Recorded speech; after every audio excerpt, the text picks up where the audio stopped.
When you were a kid, how did you spend your time? Were you in front of the TV playing video games, or were you outside, running around and playing with your friends? Chances are you were outside, and you were in pretty good shape because of it. However, as time has progressed, children have spent less and less time outside playing and more time indoors, in class, studying, at extracurriculars, watching TV, or on the computer. This lack of play has a more critical effect on children's lives than most people realize. The amount that kids play can have an enormous effect on their health. According to the Stanford School of Medicine, structured or unstructured free play is essential to promoting a healthy weight and supporting cognitive, physical, social, and emotional development. Despite the clear health benefits of play, children have lost about 12 hours of free time per week and have experienced a 25% decrease in play and a 50% decrease in unstructured outdoor activities since the 1970s. This immense decrease is often cited as one of the primary reasons for increasing levels of obesity nationwide. A lack of play may also have a negative impact on children's cognitive development and psychological welfare.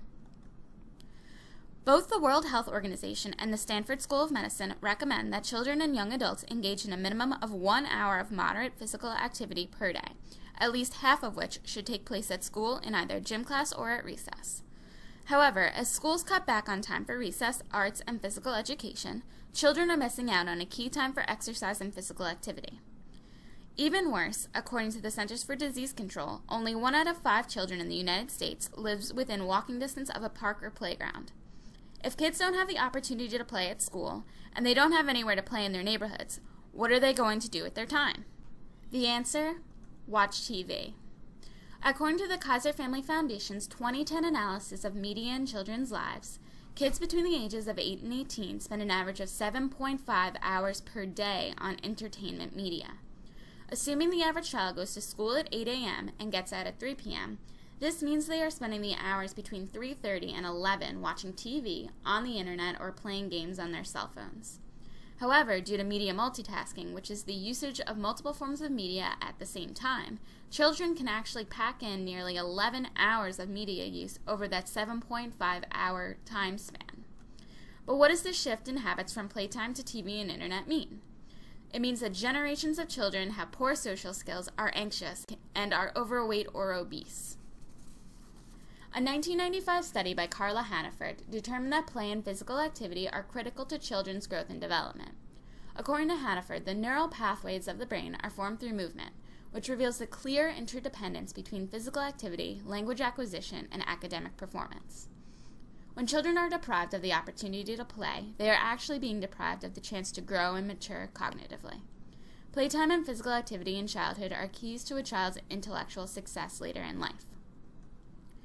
The opportunity to play is also essential to the development of social skills in children. According to pediatrician Dr. Kenneth Ginsberg, undirected play allows children to learn how to work in groups, to share, to negotiate, to resolve conflicts, and to learn self-advocacy skills. It is on playgrounds, in parks, and in your own backyard that children are learning the skills necessary to become well-adjusted adults. Beyond the opportunity to mature cognitively, play deprivation can also have disastrous long-term effects on a child's psychological well-being. Many American families face the dilemma of balancing work and home lives. Parents can spend over 2 hours commuting every day and 8 hours at work.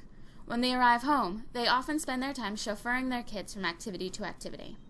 As a nation, Americans are highly focused on success and doing all they can to ensure their children's success. For kids, this means a highly packed schedule of tutoring, sports, music lessons, and other activities, leaving little time for play.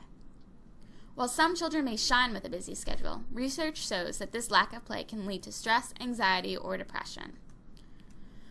For schools, government pressure to achieve certain test scores has resulted in significantly less recess time for students. However, schools without recess have actually seen the opposite of the intended effect occur. Without allowing kids time to play during the day, schools have seen increased behavioral issues in classrooms, including violence and emotional outbursts. Teachers have also reported that students have poor abilities in terms of interactions with peers and authority figures. Even depriving children of an extra 20 minutes of play during the day clearly has a major impact on their moods, behavior, and social skills. Unfortunately, the effects of the play deficit only get worse when looking at children's physical health. As levels of play have decreased, levels of obesity have skyrocketed. Since the 1970s, the prevalence of obesity in 6 to 11-year-olds has more than tripled.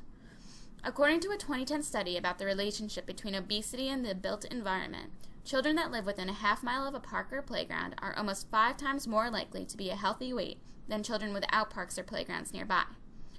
In comparison, kids without a playground or park in their neighborhood are 30% more likely to be obese. According to the British Heart Association, there is strong evidence that physical activity in youth will lead to better cardiovascular and metabolic health, improved endurance and muscular fitness, stronger bones, and a leaner body. Unfortunately, the play deficit may be setting up children for a lifetime of health problems and weight issues. According to the Stanford School of Medicine, the majority of lifestyle habits are established in childhood. This means that children who do not have the opportunity to play will likely remain physically inactive for the rest of their lives. Stanford estimates that between 70 and 80% of individuals that are obese as adolescents will be overweight as adults. Some of the problems these kids have to look forward to include hypertension, high cholesterol, and diabetes. Furthermore, as low-income communities have less access to playgrounds, parks, and other play spaces, low-income children do not have as much of an opportunity to play as their more affluent peers. In turn, these children disproportionately experience the negative side effects of the play deficit, with higher levels of obesity and more misbehavior in schools and at home. Play is so critical to psychological and physical health that UNICEF's Convention on the Rights of the Child actually declared play to be a human right. So what can you do to make sure that every child has a great place to play? To start, you can visit www.kaboom.org to learn more about how you can make your neighborhood more play-friendly. Americans do not need to raise generations of unhealthy kids. You can change the trend. Host a fundraiser, hold a play day, or even build a playground. The power to keep play alive starts with you.